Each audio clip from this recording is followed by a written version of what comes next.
오늘 그 12절 한 구절만 보기 때문에 좀 시간이 충분히 있죠. 그래서 이 12절을 자세히 처음부터 좀 보기를 원하는데요. 이렇게 시작이 됩니다. 내가 신실한 형제로 하는 실루아노로 말미암아 너에게 간단히 써서. 그러니까 실루아노가 사도 베드로를 도와갖고 베드로의 이제 전하는 말을 이렇게 받아서 기록했다라는 것이죠. 사도들의 경우에는 이렇게 받아서 기록하는 분들이 있었습니다. 바울의 경우에는 눈이 잘 보이지 않았기 때문에 눈병으로 고생을 하신 분이죠. 그래서 이제 본인이 이렇게 말로 전하는 것을 받아 적은 분들이 있었는데, 적어도 이제 로마서 서신서에서는 누가 그걸 받아 적었는가를 우리가 알 수 있어요. 16장 마지막 부분에 보면 더디오라는 사람이 받아서 쓴 것을 우리가 알 수 있고요. 베드로전서의 경우에도 이 실루아노라는 동역자가 받아서 적은 것입니다. 실루아노의 이름은 성경 여러 곳에서 볼 수 있어요. 나타나는데 고린도후서 1장 19절에 나타나고, 그의 이름은 또한 데살로니가 전서 1장 1절, 데살로니가 후서 1장 1절에도 언급되고 있는데, 그 말은 이제 초대교회에 사역하시는 사도들을 도와서 같이 동역했던 요사이 말하면 이제 젊은 동역자, 어프렌티스와 같은 그러한 사역자였던 것이죠.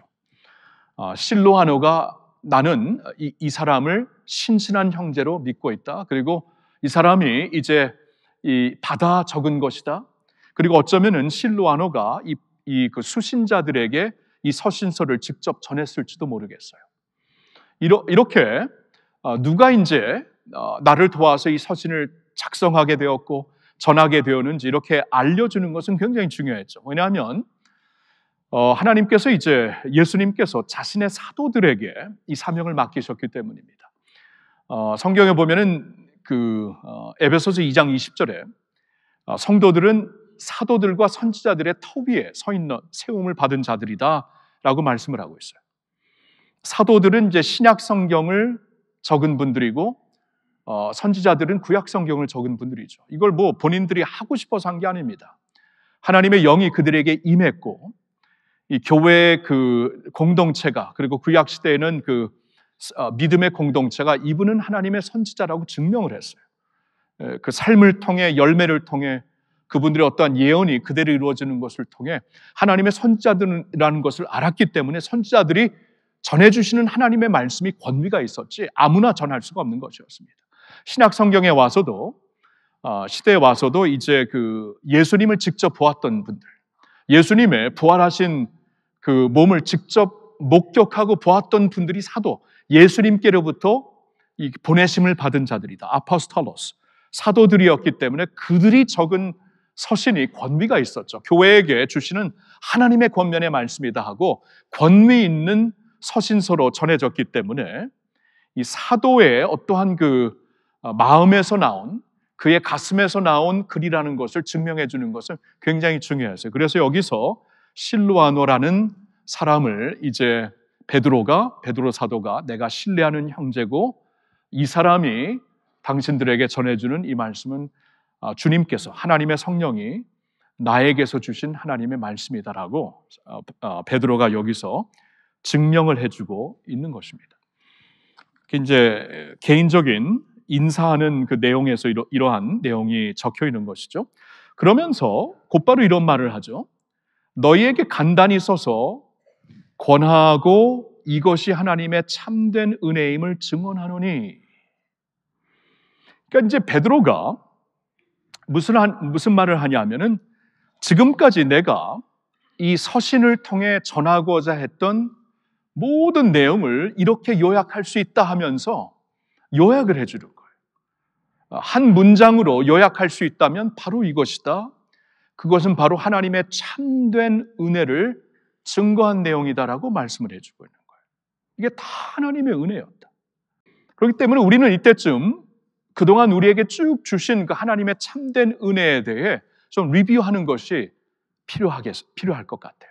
그래서 잠시 한번 복습을 하겠는데, 한번 베드로전서를 쭉 보니까 은혜에 대한 말씀이 몇 군데 나옵니다. 1장 10절에 이런 말씀이 나와 있어요. 같이 읽어볼까요? 이 구원에 대하여는 너희에게 임할 은혜를 예언하던 선지자들이 연구하고 부지런히 살펴서. 자, 이 구원에 대하여 우리가 이제 예수 그리스도 안에서 십자가의 은혜로 받은 그 구원에 대하여는 이게 은혜였다. 우리가 받게 되는 구원이 바로 은혜인데, 이것은 옛날 구약 시대부터 예언하던 선지자들이 연구하고 부지런히 살펴서 상고했던 내용이다라고 말씀을 하고 있는 거예요. 그러니까 이제 구약 시대에는 하나님의 이제 구원의 역사가 이스라엘 나라를 중심으로 이제 임했던 것이죠. 그때는 이제 이스라엘 나라 중심으로 임했던 구원인데, 이제 선지자들은 앞을 이제 성령으로 인하여서 미래를 보게 된 것입니다. 미래에 하나님이 허락하실 은혜가 있는데, 그때는 이렇게 한 나라, 한 민족에게 국한되어 있는 어떠한 구원의 역사가 아니라 모든 민족에게 허락하실 구원의 역사에 대해 그들이 깨닫고, 예수님의 영으로 깨닫고, 이게 무엇인가 그들이 상고했던 것이 구약 시대에. 그래서 여러분 그 이사야서를 보던가, 하박국 말씀을 보던가, 이 말씀을 보면은 스가랴 말씀을 보던가, 이 이방인들에게, 모든 민족에게 임하게 될 하나님의 구원에 대한 말씀을 주셨던 것이에요. 그래서 지금 이 그 베드로전서에 편지를 받고 있는 수신자들도 소아시아 사람들이었는데, 이방인들로서 이제 예수님의 십자가 은혜로 구원을 받은 것이고, 오늘날 이 말씀을 받고 있는 저와 여러분들, 멀리 있는 한국인들이 아닙니까? 한국인들도 이제 예수 그리스도의 십자가의 은혜로 우리에게도 구원의 은혜가 임한 것입니다. 자, 이것이 은혜다. 허물과 죄로 죽었던 우리를 그의 은혜, 그의 사랑으로 그냥 살리시던, 너희가 그 은혜에 의하여 믿음으로 말미암아 구원을 받았으니 이것은 너에게서 난 것이 아니요 하나님의 선물이라. 하나님께서 선물로 주신 이 은혜, 전에는 이스라엘 나라, 하나님의 언약을 받은 이스라엘 나라를 중심해서 주신 구원의 은혜였다면, 오늘날은 예수 그리스도 안에서 모든 민족, 모든 백성들, 우리를 비롯해서 말입니다, 그 예수님을 믿고 하나님의 은혜로 구원받은 은혜가 임한 줄로 믿습니다. 이 은혜, 구원의 은혜를 말씀해 주고 있어요. 값없이 주신 구원의 은혜. 자, 1장 13절을 보면 또 이런 말씀이 있습니다. 같이 읽지요. 그러므로 너희 마음의 허리를 동이고 근신하여 예수 그리스도께서 나타나실 때에 너희에게 가져다 주실 은혜를 온전히 바랄지어다.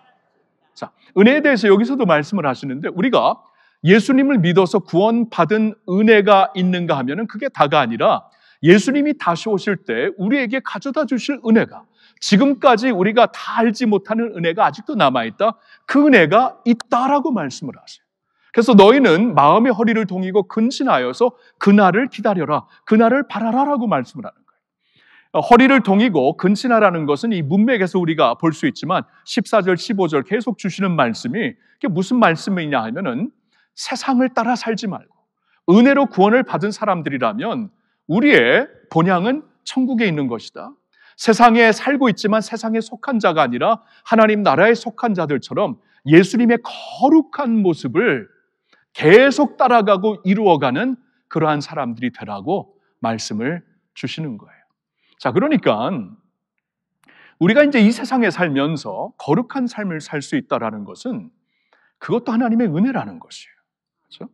이 세상에 육신을 갖고 살면은 육신의 정욕을 따라 살고, 세상의 자랑거리를 따라, 이생의 자랑을 따라 살고, 안목의 정욕을 따라, 욕심을 따라 살고, 이게 다 육신의 모습을 지닌 자들의 모습이 아닙니까? 그러나 우리를 이제 born again, 육신에 속한 자가 아니라 하나님의 영에 속한 구원받은 하나님의 백성들이기 때문에 이제 이 세상에 살고 있지만 세속화된 삶을 사는 게 아니라 거룩한 주님의 삶의 거룩함을 이제 따라서 살 수 있는 것, 이것도 은혜로 가능한 것이다라고 말씀을 하는 거예요. 놀라운 은혜죠.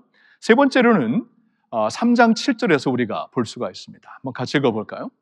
남편들아, 이와 같이 지식을 따라 너희 아내와 동거하고 그를 더 연약한 그릇이요 또 생명의 은혜를 함께 이어받을 자로 알아 귀히 여기라.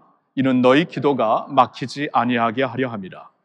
자, 남편들에게 주시는 말씀입니다. 남편들에게 주시는 말씀인데, 남편들은 이제 믿는 남편들이겠죠.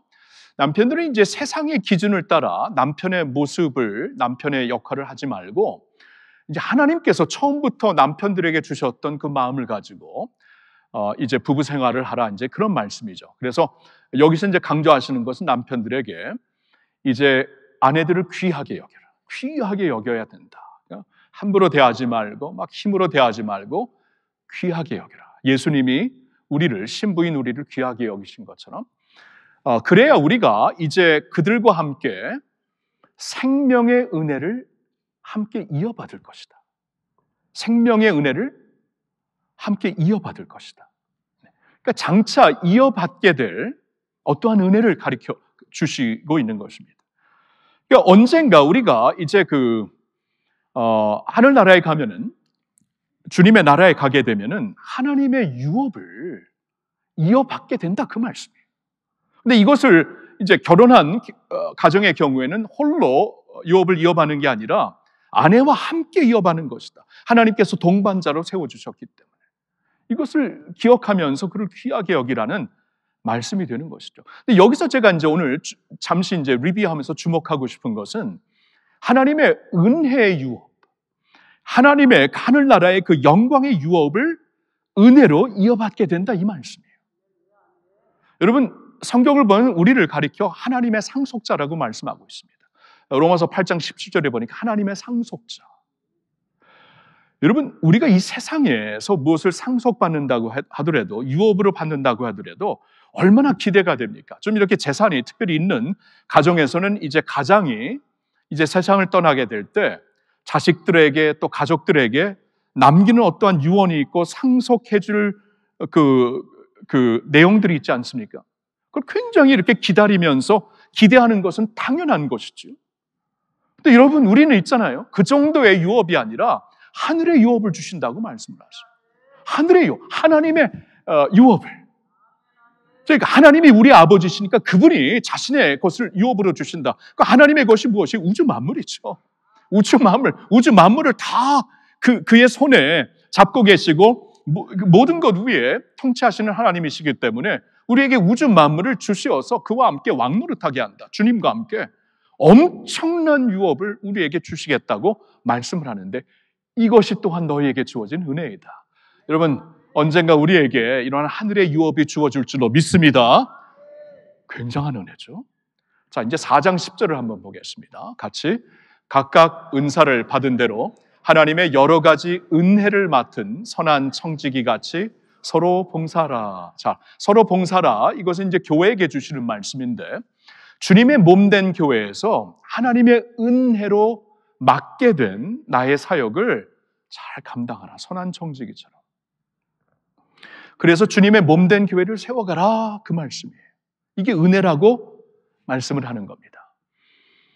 여러분, 우리가 있잖아요. 내가 세상에서 무슨 업을 남기고 하는가, 나는 별 볼 일 아는 인생을 살았어라고 스스로 그렇게 자신을 이렇게 치명적으로 생각하는 경우가 있는데, 물론 세상에선 그럴 수 있지만, 주님을 믿는 자들은 그럴 필요 전혀 없습니다.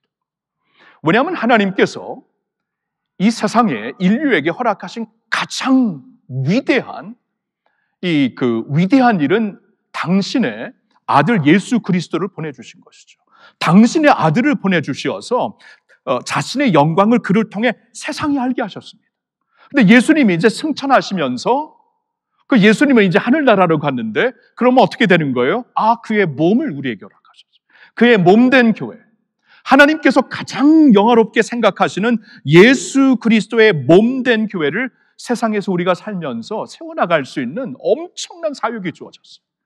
주님의 몸된 교회. 이 교회는 예수 그리스도가 머리가 되시고 그의 모든 백성들은 지체가 된다. 몸의 지체가 된다. 그래서 우리가 이 지체로서 서로 우리의 사역을 맡아서 사명을 감당하게 되면 주님의 몸된 교회를 세워나가는 것이다. 당신의 가장 큰 영광을 당신의 아들로 보여주셨는데 오늘도 그렇게 하시는 거예요. 당신의 가장 큰 영광을 당신의 아들의 몸된 교회를 통해 보여주시는데 이걸 남기시고 세상에 가장 귀한 어떠한 사역으로 그리고 사업으로 남기시는데 그것을 우리에게 맡겨주셨다. 우리가 맡은 은사대로 서로 섬기며 사역을 하고 봉사할 때 주님의 몸된 교회가 세워지는 것이다. 이 업을 남기고 우리가 인생을 마감할 수 있다면 이거 굉장한 일을 한 거죠. 이게 너희에게 허락된 은혜이다라고 말씀을 하고 있어요. 자, 지난주에 보았던 5장 10절에도 이런 말씀이 있죠. 같이 읽습니다. 모든 은혜의 하나님 곧 그리스도 안에서 너희를 부르사 자기의 영원한 영광에 들어가게 하시니가 잠깐 고난을 당한 너희를 친히 온전하게 하시며 굳건하게 하시며 강하게 하시며 털을 견고하게 하시리라. 예, 모든 은혜의 하나님, 그 하나님께서 우리가 이 인생을 살면서 참 많은 시련을, 많은 고통과 시련을 겪게 되잖아요. 그런 가운데 우리가 믿음을 잃지 않고 끝까지 믿음을 지키면서 성도의 견인, 끝까지 믿음으로 인내하며 주님 앞에 가게 하시는 이것도 하나님의 은혜로 가능한 것이다 라고 말씀을 하고 있는 거예요. 자, 그래서 베드로전서에서 그동안 쭉 주신 은혜에 대한 말씀을 이렇게 한 페이지로 볼 수가 있습니다. 1장 10절에는 우리를 구원하시는 은혜, 1장 13절에는 우리를 거룩하게 세워주시는 은혜, 4장 10절 조금 순서를 바꿨어요. 마지막이 가장 영광스럽기 때문에 4장 10절은 주님의 몸된 교회를 세워가도록 하시는 은혜, 5장 10절에는 모든 시련 가운데 믿음을 지켜내게 하시는 은혜, 3장 7절에는 언젠가 하늘의 영광을 유업으로 받게 하시는 은혜, 이 모든 은혜가 우리에게 주어진 줄로 믿습니다. 와, 이 은혜, 지금까지 이 짧은 이 서신서를 통해 너희에게 전하고자 했던 것이 바로 이것이다. 하나님의 참된 은혜를 증거한 것이었다. 그러면서 권면의 말씀, 이 은혜 위에 굳게 서라. 너희는 이 은혜 위에 굳게 서라. 세상은 흔들려요. 세상의 풍파는 우리를 흔듭니다.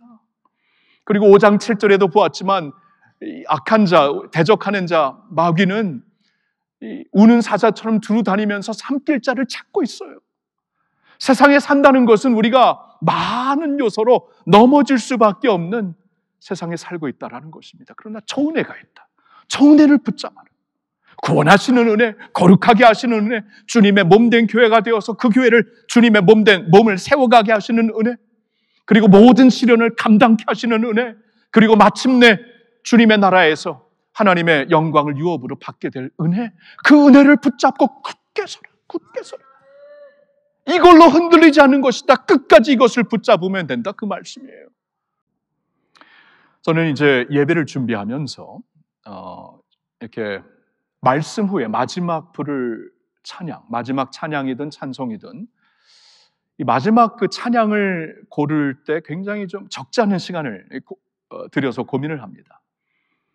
왜냐하면 메시지를 쭉 전했는데 그 메시지를 딱 이렇게 은혜로 딱 붙잡아주는 찬양이 꼭 있더라고요. 근데 그거를 이렇게 묵상하면서 찾아야 돼. 그냥 찾을 수가 없습니다.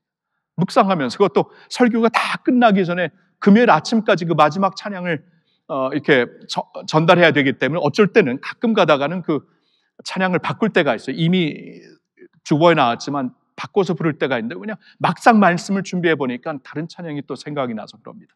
근데 이번 주만큼은 이 말씀을 쭉 묵상하면서 마지막 찬양을 이렇게 고민하는데 너무나 적합하고 막 가슴이 이 더블로 은혜가 되게 하는 그러한 찬송을 이렇게 확 기억나게 해주시는 거예요. 그 찬양의 가사를 잠시 여러분들에게 보여드립니다. 제가 한번 읽어볼게요. 내 마음이 낙심되며 근심에 누릴 때 주께서 내게 오사 위로해 주시네. 가는 길 캄캄하고 괴로움 많으나 주께서 함께하며 내 짐을 지시네. 희망이 사라지고 친구 날 버릴 때 주 내게 속삭이며 새 희망 주시네.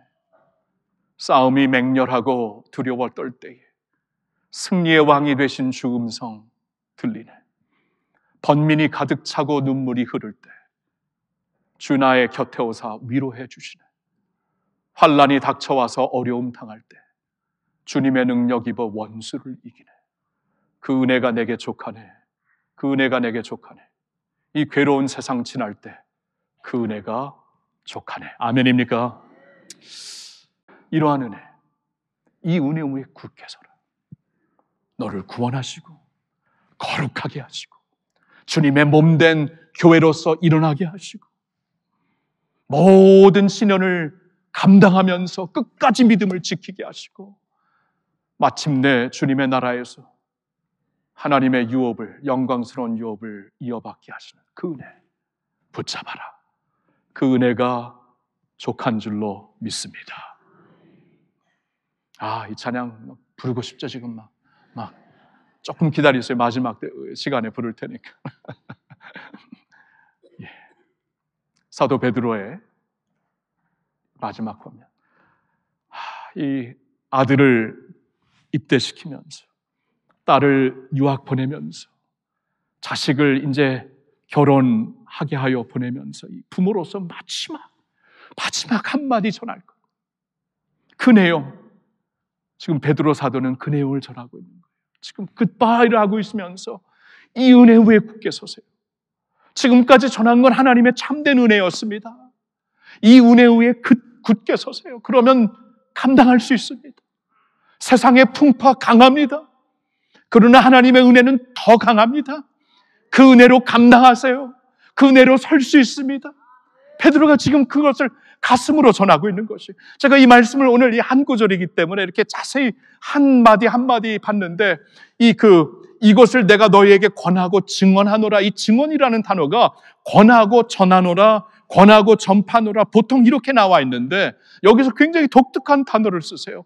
내가 권하고 증언하노라, 이 증언이라는 이 단어가 내가 맛보아 안 것을 가슴으로 전한다, 그 말이에요. 머리로 어떠한 그 티오리를 전하는 게 아니라, 머리로 어떻게 알고 있는 어떠한 학식을 전하는 게 아니라 가슴으로 내가 직접 삶에서 맛보아 아는 것을 전하는 것이다. 내가 예수님과 함께 걸으면서 완전히 이렇게 마음이 완악한 자를 어떻게 불러주시고 구원하셨는가, 이러한 자에게 사명을 어떻게 주셨는가, 내가 주님을 부인하고 그것도 3번 부인하고 완전히 넘어졌을 때 나를 어떻게 다시 세워주셨는가, 그리고 디베랴 바다에서 떨리는 마음으로 주님 사랑합니다 고백 하나를 듣고 당신의 교회를 맡겨주신 그 은혜를 그는 체험하면서 알았던 것입니다. 그리고 이제 주님이 천국에 하나님 우편에 올라가셨고 이제 본인에게 주어진 막중한 사명, 초대교회를 인도해야 되는 막중한 사명을 감당하면서 얼마나 많은 괴로움이 있었고 얼마나 많은 도전이 있었겠어요. 그리고 네로 황제는 지금 로마에서 큰 핍박의 바람을 불기 시작했고 베드로는 나중에 십자가에 거꾸로 매달려 순교를 당하게 됩니다. 그러한 모든 아픔과 두려움과 공포 가운데 이 은혜를 붙잡으니까 능히 설 수 있는 것이고, 이건 내가 가슴으로 전하는 것이다. 이건 내가 맛보아하는 것이다. 여러분도 이 은혜를 맛보아하시라고. 그래야 복음의 산증인들이 되는 거예요. 복음의 산증인들 머리로 되는 게 아닙니다. 그 은혜를 내 삶에서 체험하고 그 어떠한 시련보다도 강한 주님의 은혜를 삶으로 체험하면서 이 은혜를 우리가 복음의 산증인들로 전하게 될 때, 가슴으로 전하게 될 때 다른 가슴을 울리게 되는 줄로 믿습니다. 사랑하는 성도 여러분, 그 은혜 위에 굳게 서십시오. 하나님의 참된 은혜로 감당하십시오. 더 강력하신 하나님의 은혜로 끝까지 승리하시기를 우리 주 예수 그리스도의 이름으로 축원합니다.